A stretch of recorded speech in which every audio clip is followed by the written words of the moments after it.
Bueno, estamos con Germancito Fraga Machado, el doctor, el licenciado, qué sé yo, no sé cómo llamarlo, cómo corresponde que a un personaje como vos me refiera. Porque para mí, como sos muy jóvenes, yo soy muy viejo, entonces sos más joven que mis hijos, sos casi como mis nietos. No, Pimpi, solamente, modestamente, nada más como licenciado en Ciencia Política por la Universidad de Buenos Aires y profesor nivel secundario en el distrito de Capitán Sarmiento. Eh, Muy o bien. enseñante, quizás, ¿no? Licenciado, bueno, dale, licenciado. Ahora vamos a tener que hablar. ¿Qué lío se te armó con el tema de Estados Unidos que estamos charlando, ¿no?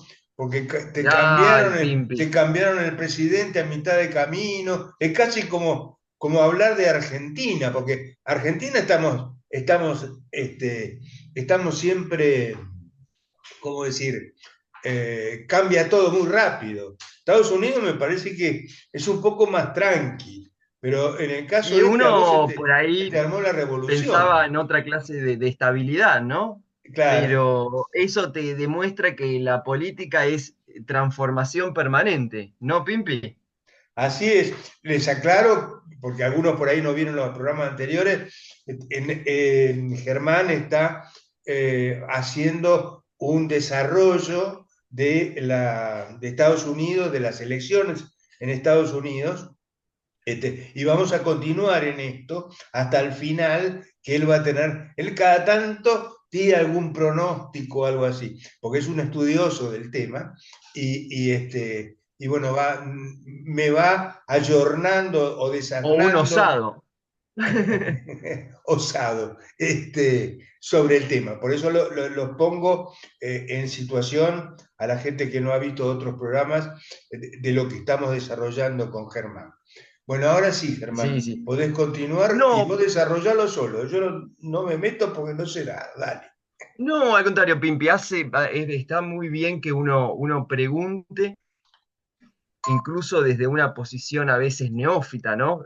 Porque hay preguntas que por ahí son muy básicas y que no contemplamos, ¿no? Que a mí no se me ocurre Claro, las contemplar. peores, sí. Como que son de hecho a veces las mejores preguntas, ¿no? Las preguntas más básicas suelen a veces ser las más interesantes, ¿no? Porque demuestra, demuestran que hay un interés en la materia, ¿no? En profundizar en la materia. Eh, bueno, Pimpi, vamos a empezar como siempre saludando a la audiencia y tratar de hacer un repaso general, que yo creo que es muy útil para aquellos que precisamente no han visto nuestras conversaciones anteriores, pero no obstante, bueno, Bien. quieren engancharse un poco con el tema, ¿no? Estar todos en la misma página. A veces sirve emplear una parte de nuestro tiempo en eso, ¿no? Entonces vamos a dar un poco de contexto.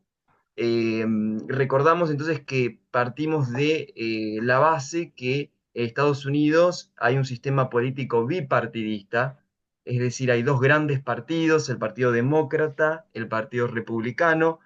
Ellos son los únicos que tienen reales posibilidades de ganar elecciones presidenciales, elecciones de gobernadores. Bueno, casi todas las elecciones en cualquiera de los tres niveles, ya sea el nacional, el local o el estadual, cualquiera de esos tres niveles está dominado prácticamente por estos partidos, por estos dos grandes partidos. La alternancia se da entre ellos desde aproximadamente mediados del siglo XIX. Entonces, en segundo término, tenemos que mencionar que hablamos de un sistema electoral no solamente bipartidista, sino indirecto. En Estados Unidos existe el colegio electoral, esto, bueno, lo hemos mencionado, pero es bueno que todos estemos en la misma página, porque tal vez varias de las cosas que decimos hoy van a ser un poco fuera del ámbito de del desarrollo de político electoral al que estamos acostumbrados en la Argentina. Sobre todo generaciones más jóvenes, ¿no? Obviamente La Argentina tiene una tradición de colegio electoral muy importante que terminó hasta hace relativamente, ¿no? Que terminó relativamente hace no tantos años, apenas unas pocas décadas. Entonces decimos que el sistema es bipartidista y es un sistema electoral indirecto mediante colegio electoral. Bueno, en este sistema el ciudadano selecciona en el cuarto oscuro una nómina de electores, no elige al presidente, sino que elige una nómina de electores que puede ser en el cuarto oscuro o votando por correo, que es otra cuestión en Estados Unidos que es muy interesante, pero un poco más compleja para analizar. Y una vez, bueno, certificados los resultados de las elecciones estado por estado, se reúnen colegiadamente estos electores que resultaron electos y se elecciona al presidente por una mayoría, que es alrededor de 270, 269, 270 electores. Son la mayoría, eso constituye una mayoría. Ellos se reúnen, tengo entendido que en el Congreso, suele ser, en el Congreso Nacional, y dan sus votos, cada uno realiza un voto por uno de los candidatos presidenciales. Si bien los electores no tienen una obligación, más allá de haber sido seleccionado bajo determinado partido político, no tienen una obligación de votar, una obligación legal de votar por el candidato por el cual de su fueron partido. designados. Usualmente es muy, muy extraño que un elector vote por otra cosa sino el candidato que juró que iba a elegir, ¿no? Eh, entonces, o que, bueno, Perdóname, prometió una una promesa pregunta, a electoral. ver si me escuchás. Sí. Te escucho, te Eh, escucho. no, creo que, no sé si lo dijiste, pero me interesa que lo repitas, que son, votan por estados, no sé, por eso son los Estados Unidos, de Norteamérica, y estos representantes van por cantidad, por cada estado, por cantidad de habitantes, o cómo es el tema. Dale. Bueno, exactamente, era el tercer punto del cual íbamos a Bueno, no, conversar, porque entonces es seguí, muy. seguí. No, No, no, dale. porque son tres, creo yo, aspectos cruciales o tres factores cruciales que tenemos que tener en cuenta cuando hablamos de la política en Estados Unidos. Somos Sa- un poco repetitivos respecto a esto porque lo hemos conversado, pero lo tenemos que refrescar porque si Sí, no, después la conversación va por un derrotero que por ahí a muchos les resulta ininteligible, ¿no? Ininteligible. Porque hablamos de cosas que son, ya te digo, de un sistema electoral distinto y de un sistema partidista distinto. Entonces, esto puede sonar muy extraño las consideraciones que vamos a hacer a partir o fundamentados en estos factores que explicamos, que estamos explicando. Por eso nos tomamos siempre el tiempo de hablarlo en prácticamente todas las conversaciones. Y decimos que entonces la mayoría de los estados tienen una tendencia política bien definida. Sabemos que con un altísimo grado de seguridad que van a votar o por el candidato demócrata o por el republicano. De antemano ya lo sabemos, bueno, los sondeos son muy claros, hay una preponderancia de ciudadana, hay un nivel altísimo de fidelidad ciudadana hacia determinado partido político.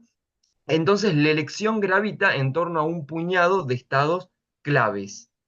Eh, Hablamos de que esos estados son alrededor de 30 millones de votantes en la elección de 2020, con márgenes de victoria menores al 3%. uh, Esos estados son Georgia, Pensilvania, Michigan, Wisconsin, Arizona, Nevada y Carolina del Norte. En 2020, por ejemplo, Biden, el presidente Joseph Biden, ganó en 6 de esos 7 estados.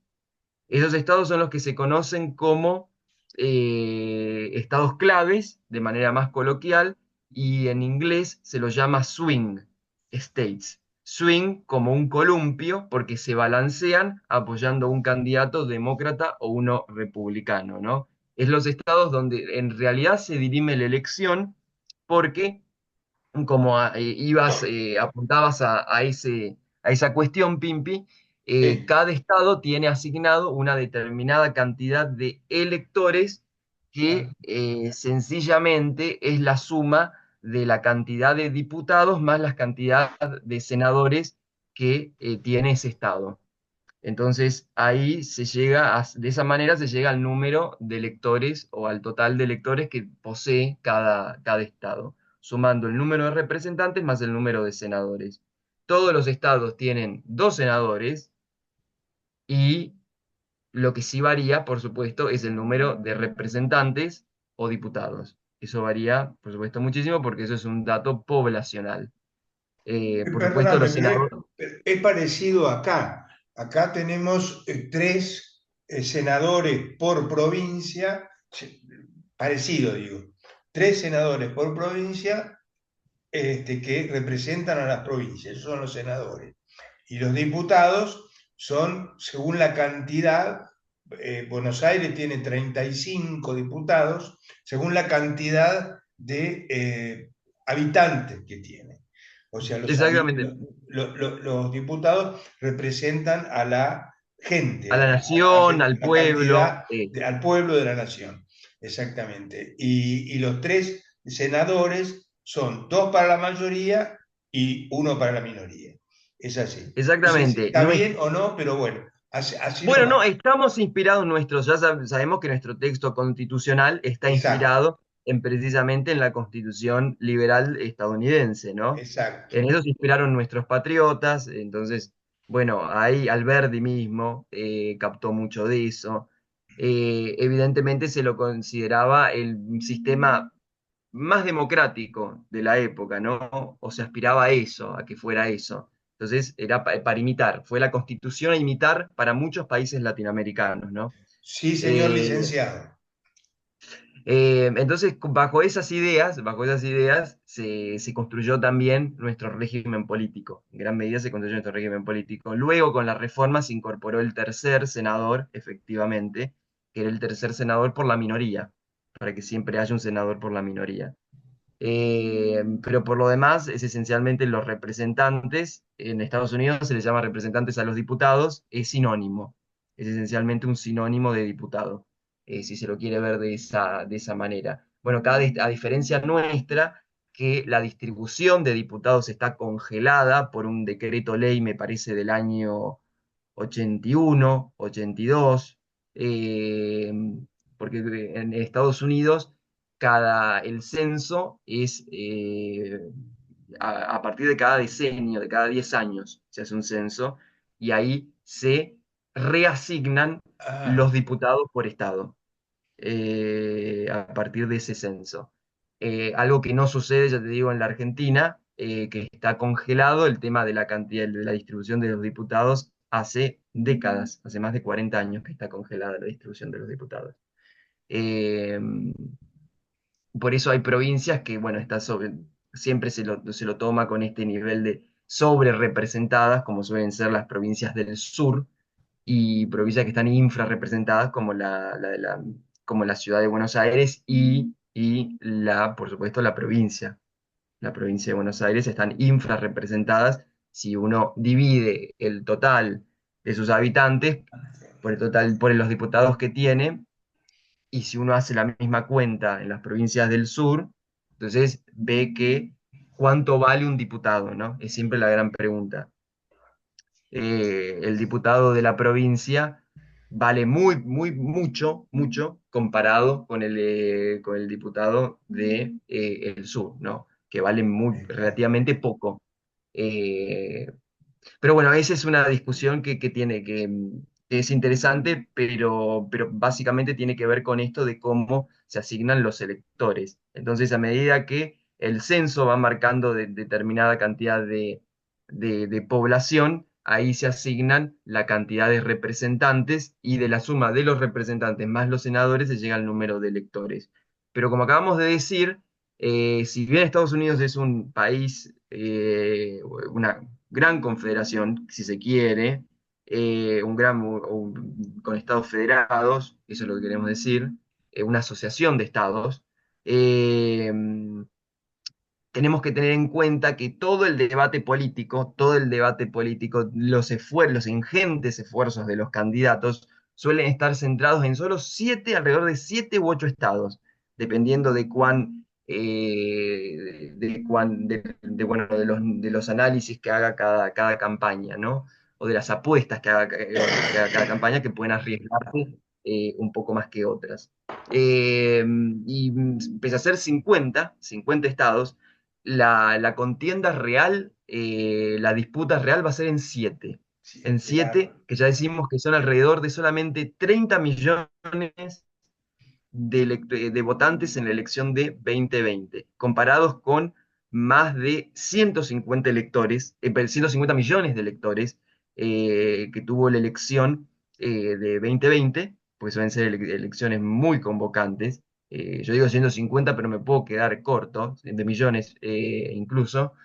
En realidad los votantes que importan están concentrados en esos 7 estados de 30 millones en total. siendo Entonces, para que la gente siendo que, dimensione, entre paréntesis, comentamos que no son obligatorias las elecciones. bueno, eso es otro detalle. Hay que convencer al elector a registrarse, Ah, porque en realidad hay que registrarse para ir a votar y para ejercer el derecho al voto hay que registrarse. Usualmente en muchos estados se permite lo que ellos llaman same day registration, es decir, uno puede registrarse el mismo día que va a votar, o en el mismo momento incluso que va a ir a votar, se puede registrar. Pero no es así en todos. Pero es casi, últimamente se ha flexibilizado mucho eso, pero anteriormente si uno no se registraba hasta determinado plazo antes de las elecciones, no estaba dentro del padrón y no podía votar. no, claro. Eh,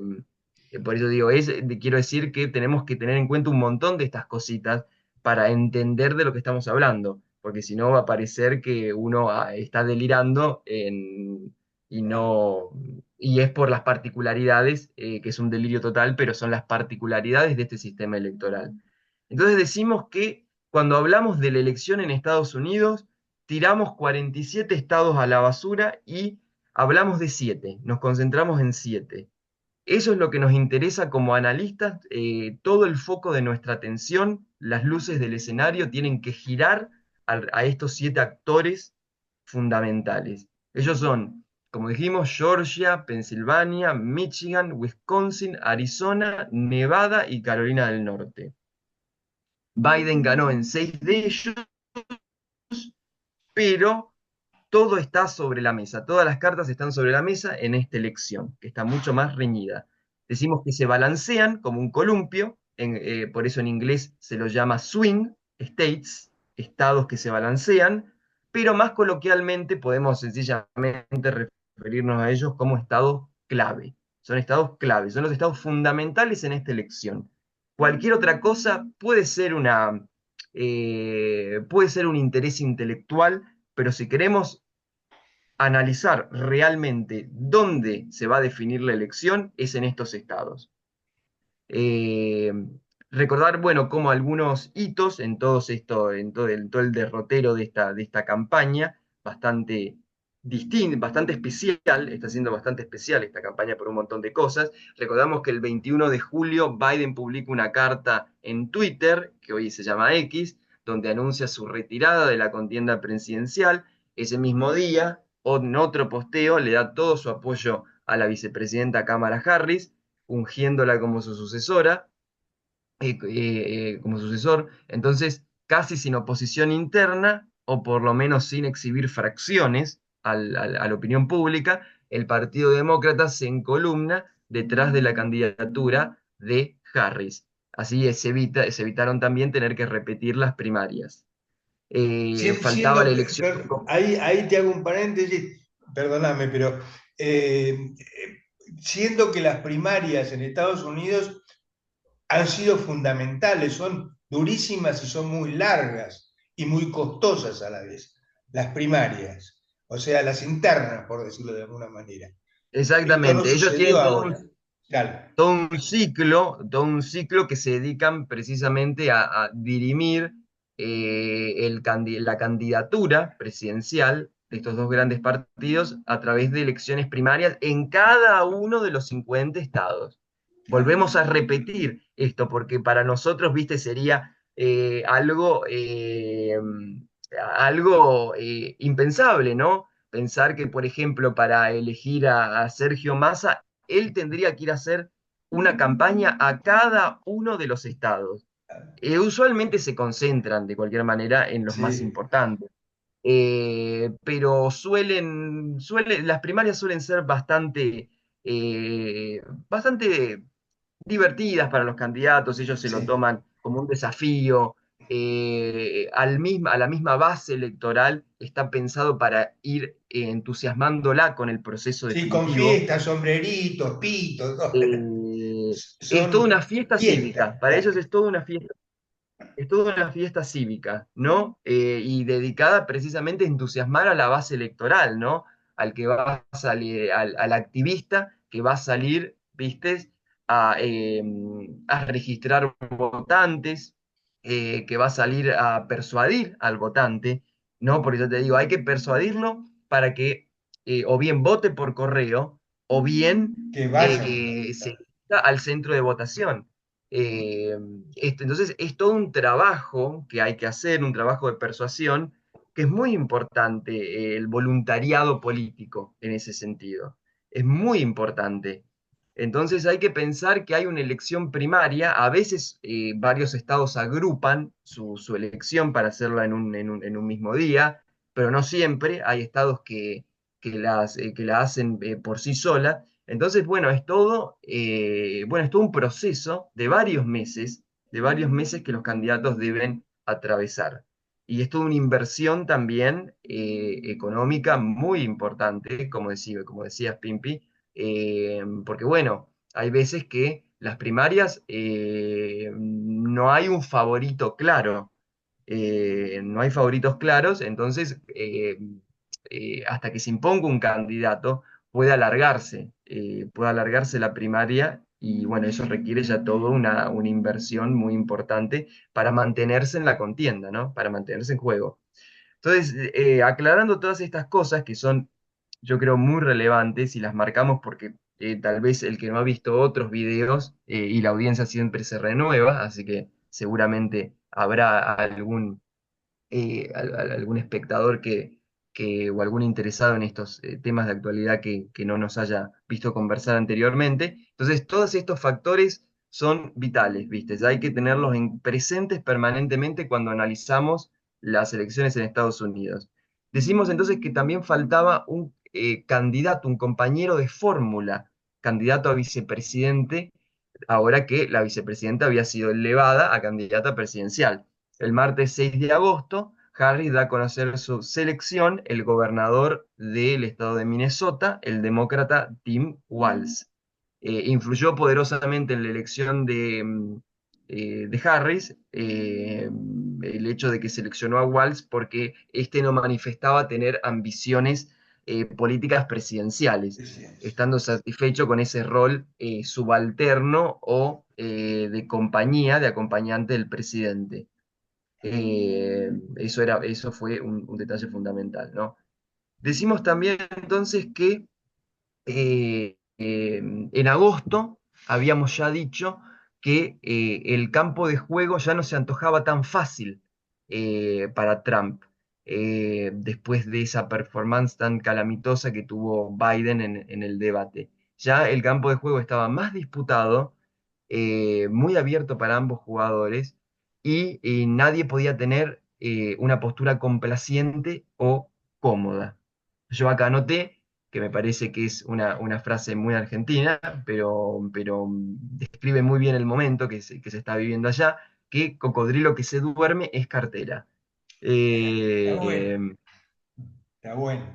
entonces nos ayuda un poco a entender que las campañas son pura actividad, pura adrenalina, y allá, viste, es un movimiento frenético y por supuesto sin descanso para ganar los votos que hay que ganar para llegar a la recta final.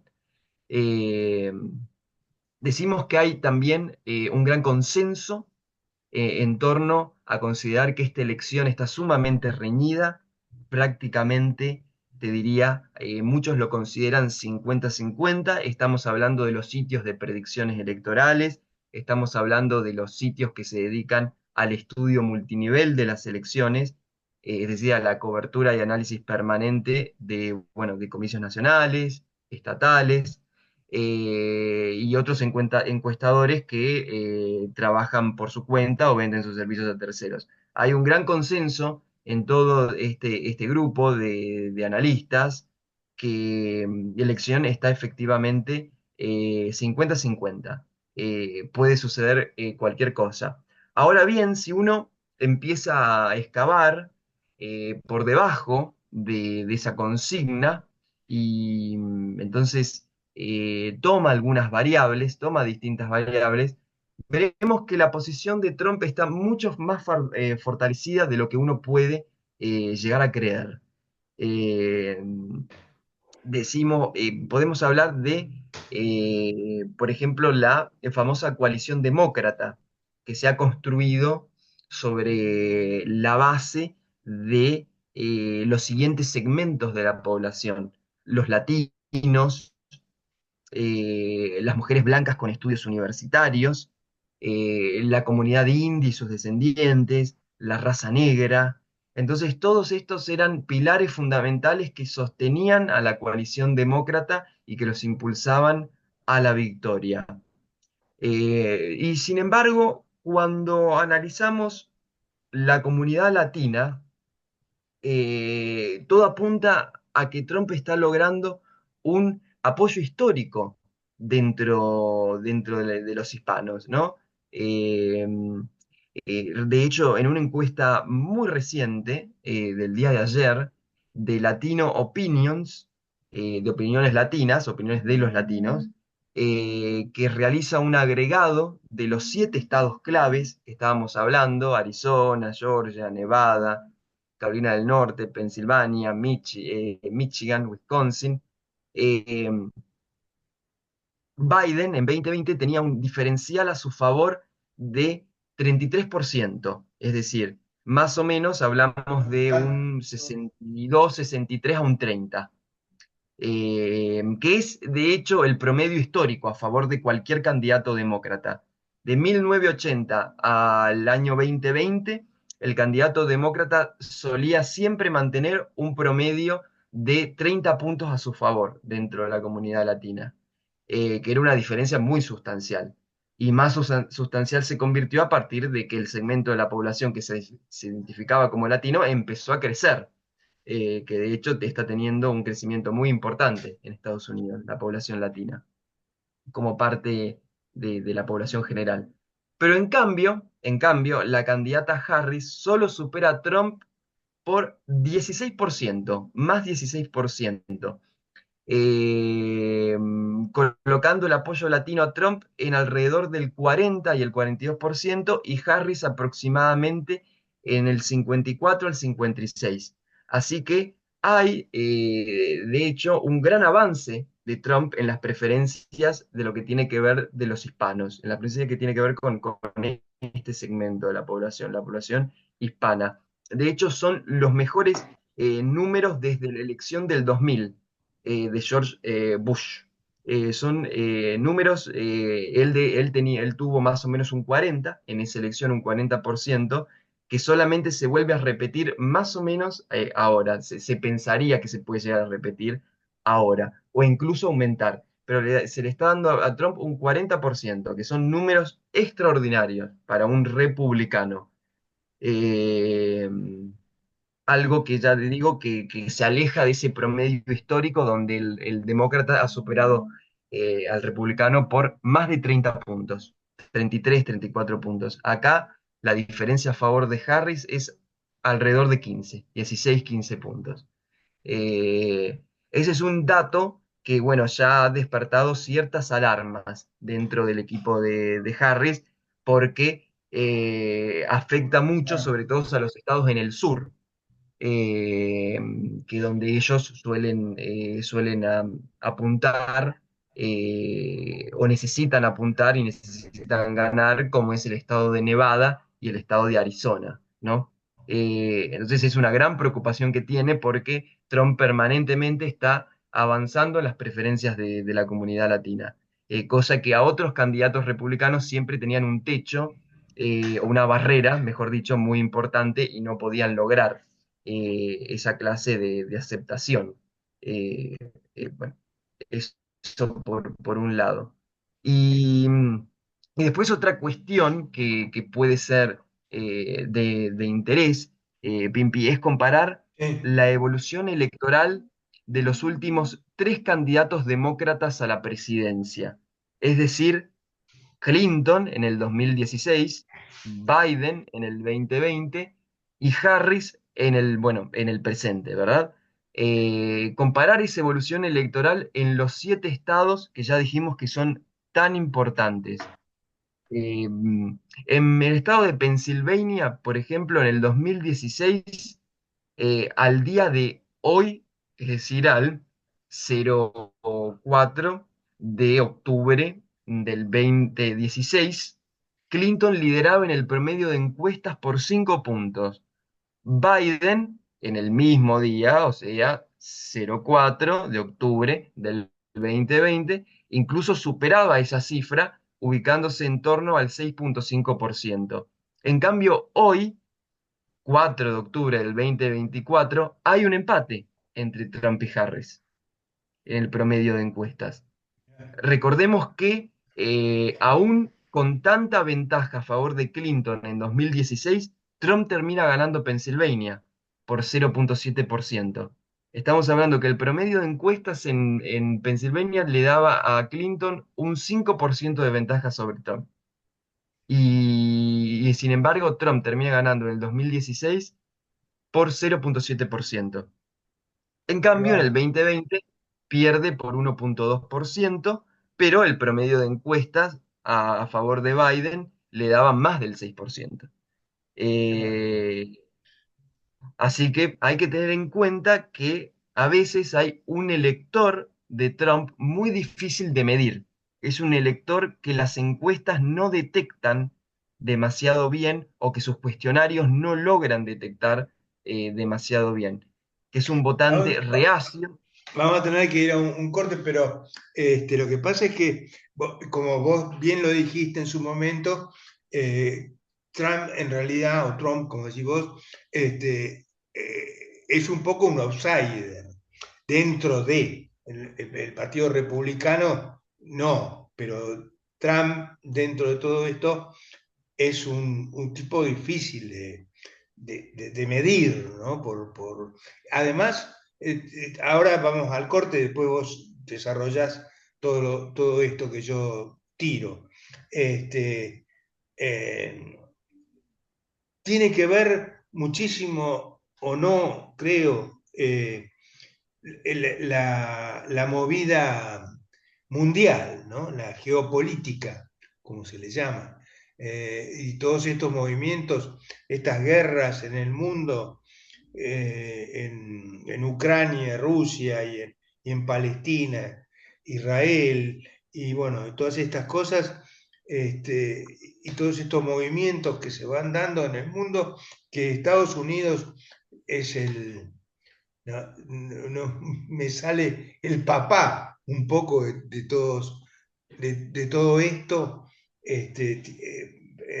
se mete, si bien, si bien en Estados Unidos o los norteamericanos no le dan tanta bolilla, les importa un pomo por ahí, eh, manchan para adentro, como dicen, Mm. no se fijan tanto en lo que pasa en la Argentina o en Colombia, todo lo que pasa, o en Venezuela, nada menos. Y lo que le está pasando ahí pegadito en el en el paredón de al lado, el México, bueno, yo no quiero intervenir políticamente porque vos tenés que hacer el desarrollo tranqui y sin cargarlo de una política ideológica como la que tengo yo. Entonces, porque es lo que corresponde en lo que vos estás haciendo. Pero bueno, vamos a tener que ir al corte y continuamos. ¿Te parece bien? Perfecto, Pimpi, perfecto. Sí, sí, Bueno, sí. vamos a Claro. seguir mirando números que pueden ser un poco aburridos. Digamos, acá no tenemos tanta parafernalia para entretener No, a la no, no. audiencia. Hay gente que le Eh, interesa y vale la pena que sepan cómo es el tema. lo que podemos ofrecerles son algunos números crudos y ahí sacar y sacar algunas apreciaciones al respecto Exacto, de eso. exacto. Muy bien, señor. Vamos a ir al corte entonces. Vamos hasta la próxima. Portate bien. Caso cerrado.